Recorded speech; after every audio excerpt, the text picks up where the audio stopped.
He closed the door and was immediately faced with his reflection in the full-length mirror that hung on the back. It was like a stranger, and yet not. His body shape and proportions were all off, but despite being framed by soft purple ringlets, his face wasn't all that different. Sure, it was stupidly girly, in Barry's opinion, but all his regular features had just been softened, like an ultra-delicate, almost chibi version of his regular face. His body was super jarring, though. He was in most ways teeny-tiny, in height and weight and just bone structure, but he seemed exaggeratedly curvy for how petite he was.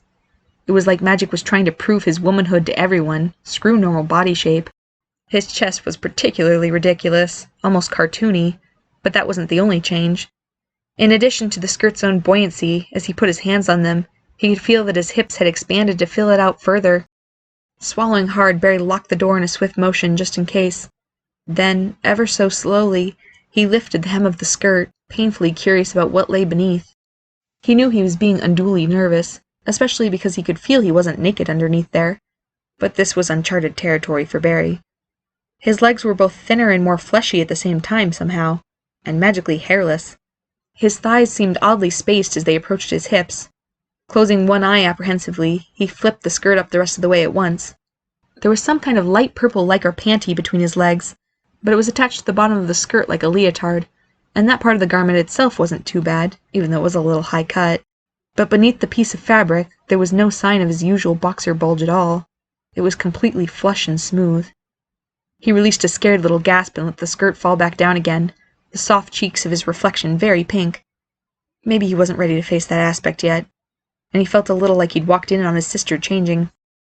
The full lips of the girl in the mirror trembled, and he sighed in her voice, a few of the tears he'd held back all morning finally escaping.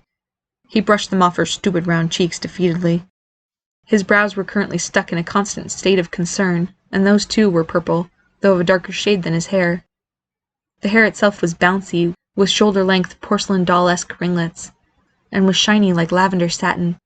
His regular copper-brown hair had some natural wave to it, and could get a little curly when he hadn't had a haircut, but he hardly thought this was the continuation of that. He turned around so his back faced the mirror, looking over a smooth shoulder to see. He moved his wings, dazed to watch them cooperate. They protruded from a slit in the bodice of his uniform. He used the term with scathing sarcasm in his mind. Other than that, the garment had no obvious seam or zipper in the back, like he'd been sewn inside. Well, that was painfully metaphorical. A purple, bust-accentuating straitjacket.